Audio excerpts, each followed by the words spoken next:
अस्सलाम वालेकुम दोस्तों, अपनी नेक्स्ट वीडियो के साथ आपको वेलकम करता हूं अपने इस चैनल में। उम्मीद है सब खैरियत से होंगे। तो चलते हैं आज की अपनी अहम न्यूज और इन्फॉर्मेशन की जानब।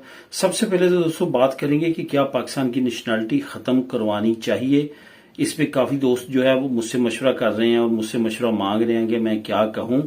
इसको कवर करूंगा। बाई लॉ क्या है, क्या हमें इसकी नेशनलिटी को अगर छोड़ते हैं तो किन वजूहात की बिना पे हम जो हैं वो इसको हमें छोड़ना चाहिए। क्या आने वाले वक्त में रिस्क हो सकता है अगर हम कंटिन्यूसली लेके चलते हैं।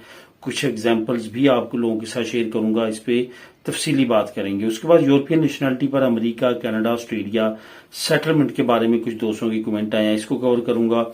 तरखेता कम्युनितारिया की तजदीद के बारे में कमेंट आए हैं, इस पे बात करेंगे कि अगर तरखेता कम्युनितारिया की आप तजदीद करवाना चाहते हैं तो किन चीजों का आपने लाजमी तौर पे ख्याल रखना है ताकि आपका स्मूथली वो रिन्यू हो सके। इसके बाद कतलूनिया के पास इमिग्रेशन के इख्तियारात और कुछ पार्टीज की तरफ से एतराजात किए जा रहे हैं। कतलूनिया को कौन से इमिग्रेशन के इख्तियारात मिलने जा रहे हैं, क्या इन्फॉर्मे खत्म हो जाएगा, क्या इंटरव्यू खत्म हो जाएगा, लैंग्वेज सर्टिफिकेट्स का क्या बनेगा, इस पे बात करेंगे जो मुख्तलिफ कमेंट्स आए हैं वीडियो के आखिर में। तो दोस्तों वीडियो की डिटेल्स की तरफ जाने से पहले आपको बताता चलूं कि इस वीडियो में सब के सब जो आप लोगों के साथ मैं शेयर कर रहा हूं इन्फॉर्मेशन, ये आपके कमेंट्स पे मबनी है। जो आपने मुझसे कमेंट्स किए हैं उस पे मैं आप लोगों के साथ ये शेयर करूंगा कि कौन कौन से जो टॉपिक्स हैं जो आपने मेरे साथ शेयर किए हैं उनके मैं यहां पे कवर कर रहा हूं। तो सबसे पहले तो क्या पाकिस्तान की नेशनलिटी खत्म करवानी चाहिए या कि नहीं करवानी चाहिए।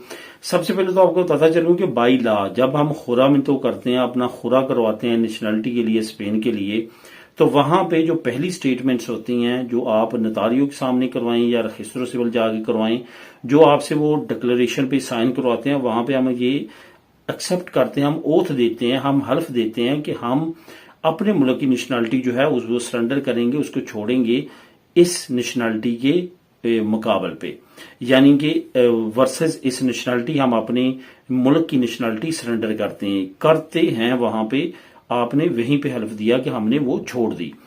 अब फिर भी तकरीबन 3 साल का टाइम पीरियड आपके पास होता है कि आप लाजमी तौर पे अपने मुल्क की नेशनलिटी को छोड़ दें। अब यहां पे 18 साल से कम उम्र के जो बच्चे हैं उनके लिए ये आसानी है कि वो अगर नहीं भी छोड़ते तो वो बालग होने तक दोनों मालिक की नेशनलिटी को साथ लेके चल सकते हैं। लेकिन जो बालग हो चुके हैं उनके लिए ये रायत नहीं होती, उन्होंने लाजमी तौर पे ये छोड़नी होती है। बाई लॉ तो ये सारी चीजें हैं जो मैंने अभी आप लोगों के साथ शेयर की। अब चलते हैं कि प्रैक्टिकली क्या होता है। प्रैक्टिकली यहाँ पे ऐसा भी है कि 30-30 साल से लोग जो दोनों मुल्कों की नेशनलिटी को साथ लेके चल रहे हैं, मैं खुद उनको जानता हूँ, वो उन्होंने अपने मुल्क की भी नहीं करवाई, उनका वहां का पासपोर्ट वो नहीं रखते, रिन्यू नहीं करवाते, लेकिन अपना आईडी कार्ड जो है वो रिन्यू करवाते रहते हैं। लेकिन अभी रिसेंटली जो मसले मसाइल पाकिस्तान में भी शुरू हुए हैं कि नादरा के लेटर आना शुरू हुए और उनसे पूछना शुरू कर लिया हुकूमत ने कि आपके पास डुअल नेशनलिटी है और उस मुल्क की नेशनलिटी है जिसका पाकिस्तान के साथ एग्रीमेंट नहीं है, तो इस वजह से आपको एक मुल्क की नेशनलिटी यानी कि पाकिस्तान की छोड़ना होगी। तो ये इस्लामाबाद में कुछ लोगों की हाजिरी लगी है, कुछ लोगों को लेटर मिले हैं, लेकिन उसके बाद कोई खास इसमें बहुत ज्यादा लोगों को ये लेटर मिलने जो है वो वसूल नहीं हुए और ना ही दोबारा कभी इसके बारे में सुना। आज से 3 महीने पहले ये कुछ कार्रवाई की गई थी नादरा की तरफ से और जो इंटीरियर मिनिस्ट्री है, पासपोर्ट ऑफिस वगैरह, उनकी तरफ से। तो अब यहां पे सिचुएशन क्या है कि क्या हमें ये सारा प्रोसेस करना चाहिए। अगर देखें इस वक्त आप स्पेन की इंटीरियर कंडीशन, जो इस वक्त हुकूमत है पिसोए, वो तो काफी ज्यादा हामी है इमिग्रेंट्स के और इमिग्रेशन तमाम प्रोसेस के, और इमिग्रेंट्स को इतना तंग नहीं करते। लेकिन अगर नेक्स्ट जो कि लग रहा है और 90% लग रहा है कि ऐसा हो सकता है कि पेपे पॉपुलर पार्टी की हुकूमत आए और इसके साथ कुछ और अगर इल्हाक हो जाता है वोक्स वगैरह पार्टी का, तो आने वाले वक्त में काफी ज्यादा मसले मसाइल बढ़ सकते हैं। क्योंकि वोक्स पार्टी सबसे ज्यादा अगर नफरत करती है वो मोरक्को मराकश लोगों से करती है, और मराकश के लोग पे वही कानून लागू हो रहे हैं जो कि हमारी कंट्री पे हो रहे हैं, यानी कि वही सेम कानून है नेशनलिटी के जो मोरक्को के जो हमारी कंट्री पे लागू होते हैं, यानी कि वो भी 2 मुल्कों की नेशनलिटी नहीं रख सकते। तो इस वजह से आने वाले वक्त में अगर इन पार्टीज की हुकूमत आती है तो यकीनी बात है ये मसले मसाइल बढ़ेंगे और जिन लोगों ने ये नेशनलिटी नहीं छोड़ी होगी उनके लिए ये मसले बढ़ सकते हैं। यहां तक बात है कि इसमें मसला क्या है छोड़ने में, मसला जो अगर आप ओवरऑल देखें तो मसला कोई भी नहीं है। जो आपको पाकिस्तान ओरिजिन कार्ड पुक कार्ड मिल जाता है उस पे आप वहां पे ट्रेवल भी कर सकते हैं, बल्कि तब तो आपको वीजा भी नहीं लेना पड़ेगा। उस कार्ड पे आपके पुराने शनाख्ती कार्ड का नंबर भी होता दर्ज, तो उस पे आप अपनी प्रॉपर्टी को, अपने तमाम मामलात को कन्वर्ट करवा सकते हैं। उस पे जो बड़ी बड़ी स्कीमें अब हुकूमत पाकिस्तान की तरफ से ओवरसीज पाकिस्तानियों के लिए आ रही हैं उनसे भी फायदा उठा सकते हैं। ओवरऑल कोई इतना हर्ज नहीं है कि अगर आप पाकिस्तान की नेशनलिटी को छोड़ देते हैं, आप सेकंड पाकिस्तानी सिटीजन फिर भी रहेंगे, क्योंकि पुक कार्ड जो है आपके पास होगा। अब दोस्तों बात करते हैं कि यूरोपियन नेशनलिटी पर अमेरिका, कनाडा, ऑस्ट्रेलिया में सेटलमेंट किस तरह की जाए। कोरोना के बाद जो है तकरीबन पूरी दुनिया में एक बड़ा क्राइसिस आया। कुछ मुल्कों ने इसको बड़े अच्छी तरीके के साथ हैंडल किया, जैसे कि स्पेन है। स्पेन ने बहुत अच्छी तरीके से हैंडल किया और यहाँ पे इकोनॉमिकल जो ग्रोथ है इस वक्त दुनिया में सबसे ज्यादा हाई ग्रोथ जीडीपी के लिहाज से स्पेन की है। ये मैं नहीं कह रहा, तमाम रिपोर्ट्स आप पढ़ सकते हैं, आईएमएफ की रिपोर्ट पढ़ सकते हैं, इकोनॉमिकल जो फोरम है यूरोपियन उस पे जो रिपोर्ट आई है वहां की रिपोर्ट पढ़ सकते हैं कि जो इस वक्त ग्रोथ रेट है स्पेन का वो दुनिया में सबसे ज्यादा है। इसकी क्या वजूहत हैं, ये तो डीपली बातें हैं जो कि अपोजिशन कुछ और कह रही है, हुकूमत कुछ और कह रही है, इकोनॉमिकल लोग जो हैं वो कुछ और कह रहे हैं। हम इस पे बात नहीं जाएंगे, लेकिन ये बात हकीकत है कि कोरोना के बाद जो है बहुत ज्यादा मालिक जो है वो क्राइसिस में गए हैं।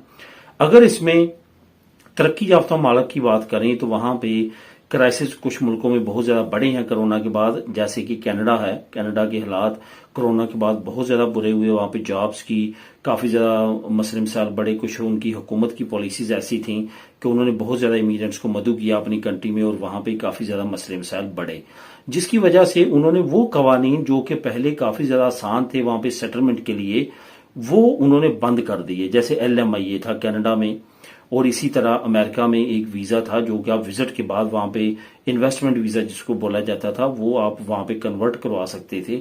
इसी तरह ऑस्ट्रेलिया में था, लेकिन वो तमाम के तमाम बंद कर दिए गए।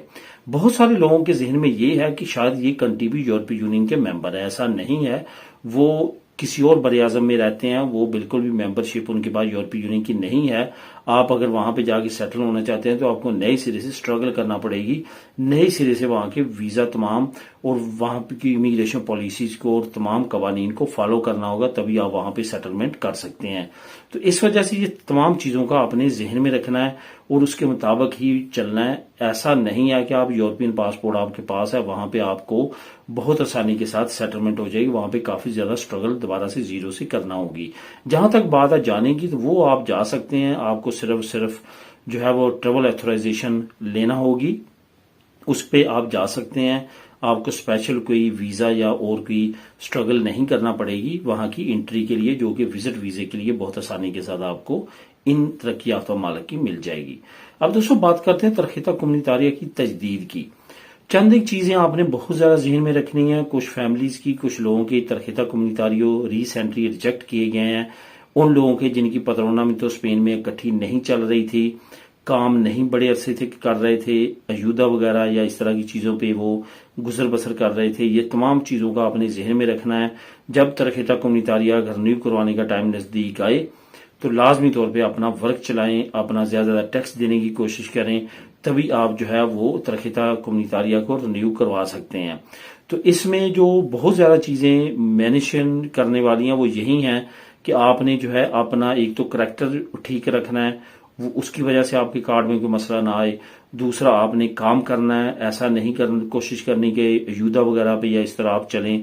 तो ये तमाम चीजों पे आपने अगर नजर रखी और इसको सही रखा तो कोई भी प्रॉब्लम नहीं है कम्युनितारिया तरखीता की तजदीद करवाने में। अब दोस्तों बात करते हैं कतलूनिया की। कतलूनिया के पास कौन से इमिग्रेशन इख्तियारात जाने वाले हैं। इस पे अपोजिशन जमातों ने भी काफी ज्यादा तनकीद की है कि हुकूमत जो है मुल्क के अंदर एक और मुल्क बनाने की कोशिश कर रही है, मुल्क के अंदर एक और रियासत को अजीबोगरीब इख्तियारात देने जा रही है और इमिग्रेशन के इख्तियारात कतलूनिया को नहीं मिलने चाहिए, वरना बाकी प्रोविंसेस भी इस पे जो है वो शोरगुल कर सकते हैं कि उनको भी इमिग्रेशन की कवानीन उनकी मर्जी से बनाने दिए जाएं। तो इस पे हुकूमत की तरफ से तो अभी कोई जवाब नहीं आया, लेकिन ऐसा लग रहा है कि कतलूनिया के पास इख्तियारात जाने के बाद कतलूनिया सबसे ज्यादा अपनी जुबान पे इमिग्रेंट्स को फोकस करने का कहेगी। कतलान जुबान के सर्टिफिकेट्स, कतलान जुबान की جو ٹیسٹ وغیرہ ہیں یا ایگزام وغیرہ ہیں وہ رکھے جائیں گے تاکہ آپ کو کتلونیا اور کتلان کے قریب لایا جا سکے. پہلے کارڈ پہ نہیں تو جب رینیواسیون کی طرف آپ جائیں گے تو لازمی طور پہ آپ سے ان چیزوں کے بارے میں پوچھا جائے گا. اگر آپ کتلونیا میں اپنی زندگی اپنا امیگریشن پروسیس آگے جاری رکھنا چاہتے ہیں تو آپ کو ان سٹیپس پہ لازمی طور پہ عمل کرنا ہوگا. ان 4 میں لگ رہا ہے کہ ختم نہیں ہوں گے. لینگویج سرٹیفکیٹس لگ رہا ہے ختم نہیں ہوں گے. آنے والے وقت میں مزید کیٹالونیا میں کوئی ریسٹرکشنز بھی آ سکتی ہیں، وہ ٹائم کے ساتھ مزید اپڈیٹ آ جائے گی. ملیں نیکسٹ ویڈیو میں نئی اپڈیٹس کے ساتھ. اللہ حافظ.